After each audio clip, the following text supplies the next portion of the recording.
चंदौसी की ऐतिहासिक बावड़ी अब अवैध निर्माण के बोझ तले दब चुकी है। लगभग 400 वर्ग मीटर में फैली इस धरोहर का अधिकांश हिस्सा मुस्लिम आबादी के बीचों बीच मकानों और सड़कों के नीचे दबा हुआ है। खुदाई के दौरान इस गुमनाम धरोहर का एक चौंकाने वाला सच सामने आया है।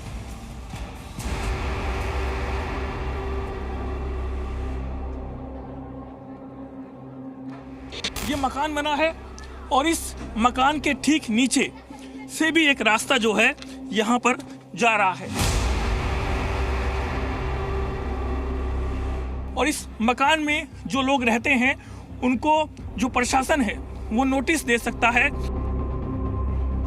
यह हिस्सा नजर आ रहा है बावड़ी का, इसके ऊपर से पूरी सड़क यहाँ से गुजर रही थी।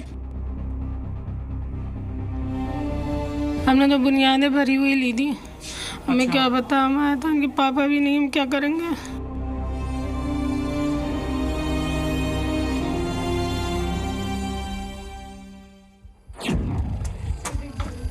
चंदौसी की इस ऐतिहासिक बावड़ी की खुदाई का आज 9वां दिन था। जैसे जैसे खुदाई आगे बढ़ रही है, बावड़ी का छुपा हुआ हिस्सा सामने आ रहा है। लेकिन जो तस्वीर आज खुदाई के दौरान सामने आई, उसने सबको हैरान कर दिया। मुस्लिम आबादी के बीचों बीच इस बावड़ी के ऊपर लोगों ने मकान खड़े कर दिए। लगभग 400 वर्ग मीटर में फैली ये बावड़ी, जो कभी पानी का मेन सोर्स रही होगी, अब महज 210 वर्ग मीटर के दायरे में सिमट चुकी है। इस ऐतिहासिक बावड़ी के ऊपर मकान खड़े हो चुके हैं। ये मकान लाल ईंटों और बड़े पत्थरों से बने हैं, जो बावड़ी का हिस्सा है। ये तस्वीरें खुद गवाही दे रही हैं कि बावड़ी के ऊपर अवैध निर्माण हुआ है। ये मकान बना है और इस मकान के ठीक नीचे से भी एक रास्ता जो है यहाँ पर जा रहा है।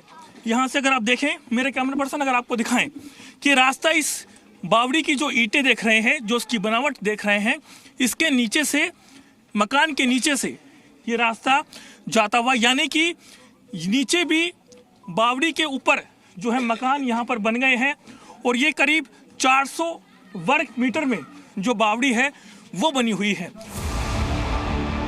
अब प्रशासन बावड़ी को इसके मूल स्वरूप में वापस लाने की कोशिश कर रहा है। प्रशासन ने रोड की खुदाई भी शुरू कर दी है, क्योंकि ये रोड बावड़ी के ऊपर से गुजरती थी। खुदाई में लाल पत्थर मिले हैं, जो इस बात का सबूत है कि बावड़ी का बड़ा हिस्सा अब जमीन के नीचे दब चुका है।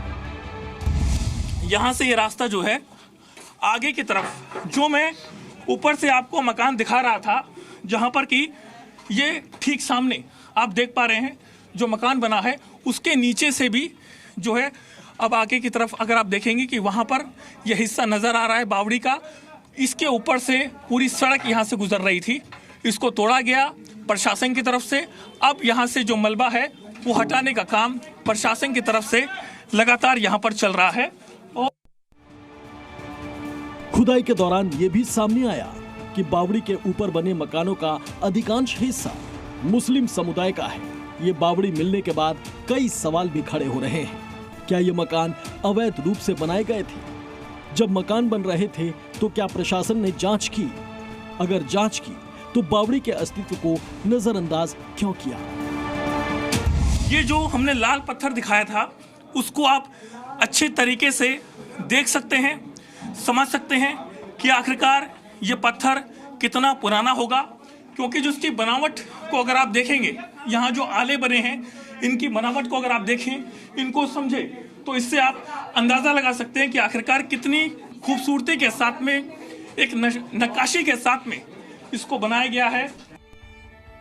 बावड़ी के लाल पत्थरों और उसकी भव्य बनावट को देखकर लग रहा है कि ये किसी दौर में महत्वपूर्ण धरोहर रही होगी। बावड़ी के ऊपर जिन लोगों का मकान बना हुआ है, उनका कहना है कि इस जगह पर सालों से घर बने हुए हैं, लेकिन बावड़ी के अस्तित्व की बात अब खुदाई के दौरान सामने आई है। खुदाई कर रहे हैं इसके नीचे, हमें नहीं पता क्या जा रहा है क्या नहीं जा रहा है, हमें तो कुछ पता ही नहीं।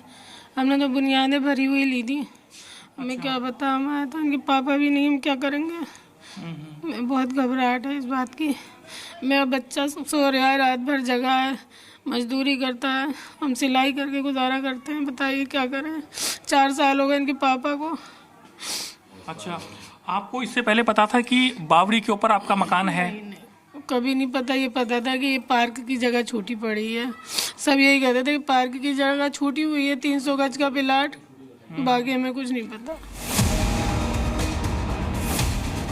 कभी इस इलाके में हिंदू बहुसंख्यक थे, लेकिन तेजी से बदली डेमोग्राफी और तेज रफ्तार से बढ़ी मुस्लिम आबादी की वजह से हिंदू पलायन कर गए।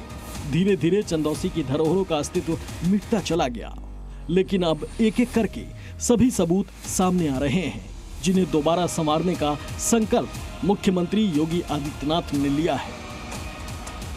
संभल से नीरज कुमार गौड़, जी मीडिया।